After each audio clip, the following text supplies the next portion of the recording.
안녕하세요. 진달래 약사입니다. 오늘 또 바이러스에 대해서 말씀을 드려볼까 합니다. 바이러스는 그 RNA나 DNA 같은 그 유전체를 단백질 껍질이 감싸고 있는 형태로 이루어져 있는데요. 어, 그 바이러스는 그 세포 안에 다른 소기관을 가지고 있지 않기 때문에 어쩔 수 없이 숙주세포에 기생을 해서 숙주세포의 기관들을 이용해서 자신의 유전체를 복제해서 그 증식하는 형태로 살아갈 수밖에 없는 운명을 가지고 태어난 존재입니다.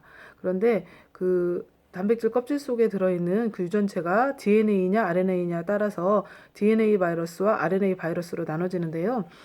DNA 바이러스 같은 경우는 그 DNA가 이렇게 이중 나선 구조로 이루어져 있어서 굉장히 안정적인 구조를 가지고 있어서 변이가 일어나기가 쉽지 않고요. 그래서 모양이 일정하기 때문에 백신을 만들기도 되게 쉽다고 합니다. 그런데 RNA 바이러스 같은 경우는 이렇게 단일 구조로 이루어져 있어서 굉장히 좀 불안정하고 변이가 일어나기가 쉽고 모양이 자꾸 변하기 때문에 백신을 만들기도 굉장히 어렵다고 해요. 바이러스 같은 경우는 이제 아무 숙주세포에나 기생을 하는 게 아니라 자기가 가장 잘 증식을 할 수 있는 그런 조건을 가진 숙주세포를 딱 선택을 해서 그 숙주세포에서만 기생을 주로 하는데요. 이 숙주세포에서 기생을 하다가 다른 숙주세포로 이렇게 옮겨갈 때는 이게 쉽지가 않아서 그 사이에 다 소멸을 하는 경우가 많다고 합니다. 근데 RNA 바이러스 같은 경우에는 이 숙주세포에서 이렇게 잘 증식을 하다가 다른 숙주세포로 이렇게 넘어갈 때 이 세포의 새로운 숙주세포에 살기 쉬운 형태로 변이가 되어서 새로운 숙주세포로 이렇게 넘어간다고 그래요. 그래서 원래 뭐 그동안 유행했던 메르스나 사스, 이번에 유행하는 코로나 바이러스까지 원래는 동물에게 존재하던 그런 바이러스였는데 이게 이제 모양의 변이를 일으켜서 사람에게까지 이렇게 그 전염이 된 그런 형태의 RNA 바이러스입니다. 그래서 그 DNA 바이러스에 속하는 뭐 천연두라든가 그다음에 B형 간염, 그다음에 뭐 수두, 대상포진 이런 바이러스들은 이렇게 백신을 한번 맞으면 그게 좀 평생 면역이 되는 그런 좀 백신 치료가 가능한데 이제 RNA 바이러스에 속하는 것들은 예를 들어보면은요 유아설사를 일으키는 로타 바이러스가 있고요. 그다음에 소아마비 바이러스, 그다음에 풍진 바이러스가 있고요. 그다음에 그 독감 바이러스가 있습니다.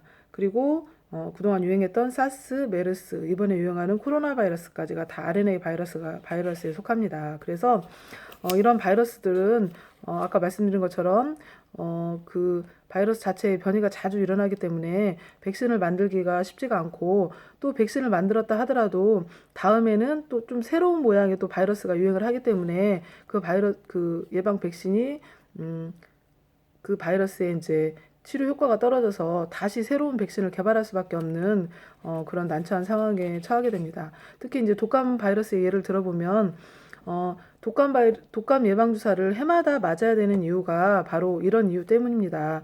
올해는 이런 독감 바이러스가 유행할 것 같아서 그거에 대한 백신을 이렇게 예방 주사를 맞게 되면 그 해에는 그거가 이제 면역이 생겨서 그 독감을 이겨낼 수가 있는데 다음 해에는 그 바이러스가 또 새로운 모양으로 변이를 일으켜서 새로운 독감 바이러스가 나타나기 때문에 그거에 맞는 예방 주사를 또 맞아야 됩니다. 그래서 독감 바이러스 같은 경우는 그래서 해마다 이렇게 주사를 맞게 됩니다.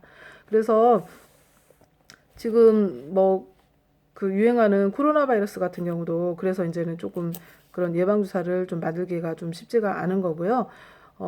그래서 RNA 바이러스 같은 경우는 훨씬 더 좀 치명적이고 치료를 하기가 좀 쉽지가 않은 것 같습니다. 그래서 오늘은 그 DNA 바이러스와 RNA 바이러스의 차이 그리고 그에 속하는 그런 질병들에 대해서 한번 간단하게 말씀을 드렸습니다.